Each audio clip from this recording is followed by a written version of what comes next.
Hello, welcome. This is Raising a Toddler Part 2 with pediatrician Dr. Gina Robinson. I'm Joan Spurl, Director of Dolly Parton's Imagination Library for the Literacy Cooperative in Cuyahoga County. Many of you probably know we did a Part 1 and we had so many questions we didn't have time to get to them all, so we just decided we would add in a Part 2 and finish up with the questions that attendees had from Part 1. We'll record it and you're going to be watching this because it's posted on our YouTube channel. So welcome, Dr. Robinson. As I've said before, she has 24 years of experience supporting families, raising their children as a pediatrician. And we really welcome and appreciate her time and her wisdom and knowledge that she's sharing with us today. So I'll quickly say that one of the questions last time was asking if you were accepting new patients, because one of the families attending thought they would love to have you as their pediatrician. So go ahead, you can answer that real quick. I am always accepting new patients. I love meeting new families, and yeah, so you would just contact Cleveland Clinic and you can get on my schedule. Great, thank you. And then, so another question that we had that we hadn't been able to get to, I'm pretty sure, is someone asking about getting her grandson to eat. She said he just eats chicken, sausage, fries, oatmeal, and cookies, but no vegetables, and that worries this grandmother. So yeah. What advice can you give?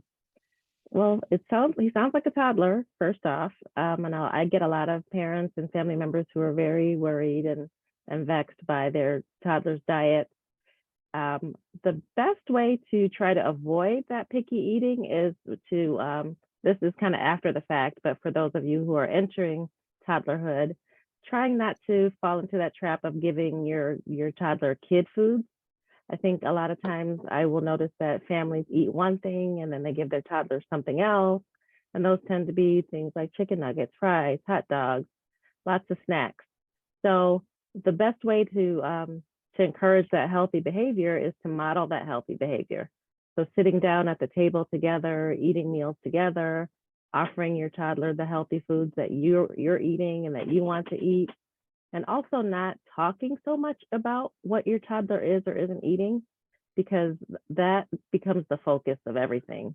And anyone who's been in a battle with a toddler has learned quickly that toddlers intend to win every fight and they don't back down easily. So now that you have that picky eater, I think the key is not to panic. Talk to your pediatrician about your toddler's growth and your toddler's weight gain. And as long as you know that we're getting enough calories to support growth or weight gain, then we can go back and kind of work on adding healthy foods in by doing some of the same kinds of things, starting to sit down together for meals at the table, avoid grazing. So don't let your toddler just snack all day. A lot of times toddlers want to have a cup or a snack or something with them at all times, but they don't really need that. And if they're grazing, then they really aren't necessarily going to be hungry at meal times. So really trying to set limits on when meals are eaten, where they're eaten, when snacks are eaten, what those snacks are, and then trying to find the healthiest versions of the snacks that your toddler likes. So if your toddler likes fries, then maybe we get an air fryer and we make French fries, or just try to make it as healthy as you can within those limitations. A good multivitamin never hurts, because your toddler might be missing some things, and I think that helps parents feel a little less anxious about what their toddlers are missing while they're working on developing their palates and their taste for different foods. Thank you. And I know one thing I learned as an early childhood educator, we had professional development around this, is that it takes many exposures to a food, like repeated exposures, maybe a dozen even, for a child to start to accept that food. So even if they don't accept it the first time, to keep offering it. Definitely keep trying. Okay, great. And someone else asked, what are some activities to do with a 12-month-old in the fall, winter months in Cleveland? He loves to read, but seems to want more social interaction as well. And I'll let you go, and then I'll fill in whatever I want, what I Yeah. planned. I knew that. So story time is always a good option at the library. I like going to the museums. I think the art museum is a great place for toddlers to just kind of be free and roam around. And it's also free to parents, so that's always good. Going to the park is always a good option. Bundle up and get outside, even if it's a little cold and a little wet. I think it's nice to expose toddlers to the fall and the leaves and let them explore and the snow and letting them, get some activity outside. The metro parks, we're very lucky in Cleveland that we have great metro parks that are free. So I think those are some of my favorite options. Another place I would end up a lot with my toddler was the bookstore. So finding a nice bookstore, sometimes there are story times there. Sometimes there's a play area where kids can kind of play together. So that's another option. Tumbling classes and music classes are available a lot of times through the city departments of recreation. So you can look in the Department of Recreation website and city where you live to see if there are offerings like that. Things that you wouldn't necessarily think of, art classes, doing art at home is a good option. Spreading out some plastic or paper, garbage bags or something to cover for the mess, but just letting your toddler get dirty with finger paint and doing things like that is another good option. Right, and the metro parks have the wonderful nature centers where there's, if you go indoors, there's things for you to explore there. Nature Center at Shaker Lakes is another one. And the Children's Museum in Cleveland. And I think there's sometimes some deals where you can get in for less money. And Family Connections is a family support organization that has they will be working with Cuyahoga County Public Library, Cleveland Public Library, Invest in Children. They're going to be opening something called Family Space in various library settings. But Family Connections already has literacy learning playroom at Shaker Heights Main Library. It's called Play and Learn Station. I spent time there with my child when he was around that age.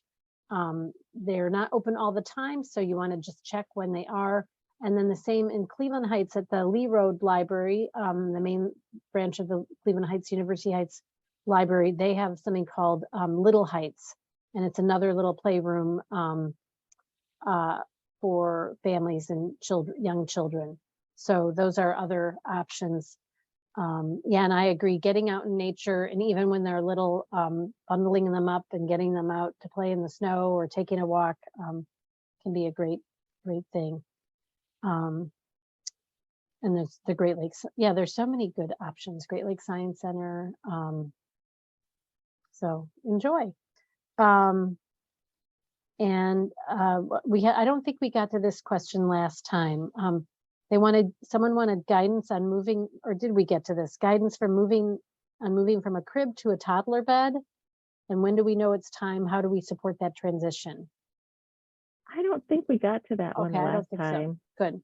I think you want to be sure that your toddler is going to be safe. So you don't want a toddler who can easily get out of their bed and roam around the house in the middle of the night. So you want to make sure that the room that they're going to be in and that bed is a safe space. And so if they do get out of the bed, they're not able to move around the house too freely, and that you have time to come and respond to them. A lot of parents are nervous about closing the bedroom door, but sometimes that is the easiest and the best way to do that. But some parents will put a gate in front of the door to account for that too. And I don't think there's a right time necessarily. I feel like I just kind of looked at my daughter in her crib one day and said, "You look like you're getting too big for that." And we just moved into a toddler bed. So I don't know that there's a specific time. I think it's the time that's right for you and your family. Thank you. And again, I don't know if I incorporated this into one of the other questions last time when you had been talking about feeding and weaning, but someone said their child can lift their head up but won't do it to drink out of a sippy cup or a regular cup. How can I teach her? So I don't know the age of that child, but I think I would need more information about that, but other than just practicing and trying, repetition and doing it over and over again, without knowing more about that specific child, that it would be hard for me to answer. So I think So they should that's talk to their pediatrician about nutrition. that one. Yeah, that's what I was thinking. That's our answer for some of these. Um, and then another related to that, good ways to get my daughter to drink milk. She's 15 months and prefers water and juice. Sometimes we can get her to drink milk, but not often. We've started to mix a little bit of chocolate syrup in, but I know that isn't the healthiest. I would encourage that parent to not get so stuck on it having to be milk in a cup. So if your child will eat yogurt, that's a serving of dairy. I would try to limit the other drinks that they get throughout the day. So limiting juice to once a day is certainly fine. 4 to 6 ounces is more than enough. No one needs juice, but it tastes good. The marketing is great. So once a day is fine. I would encourage them to do milk at mealtime with a cup. And really, if it's not, again, milk in a cup, don't be so worried about that. You can eat cheese, you can eat yogurt and get calcium and vitamin D in that way. You can always supplement that with a vitamin as well if you really have a toddler who's just absolutely refusing it. And I agree that I wouldn't want to do too much of the chocolate milk because then you're adding that sugar in. So that's kind of counterproductive to what we want. Thank you. And then I think this might be the last question, but then I'm going to just ask you to expand on one little thing you started last time. But this one is, my 14-month-old refuses to wear shoes. She cries like the world is ending as soon as they even touch her feet. How would you recommend I get her to accept shoes? That is, I'm imagining this mom and try not to laugh.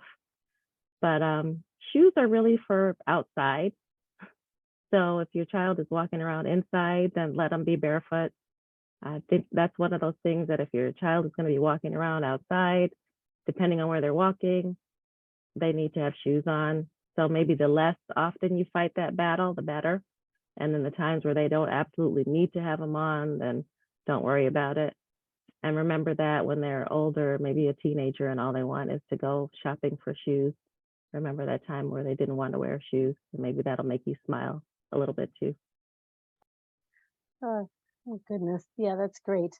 So last time you mentioned something called growth mindset, or having a growth mindset about I can't remember what the specific question was, but I just thought I'd give you this opportunity, since we're done with the questions, if there's any other, for you to expand a little on that, and then also if there's any other tips or information you wanted to share, guidance you wanted to, share before we sign off on this part 2.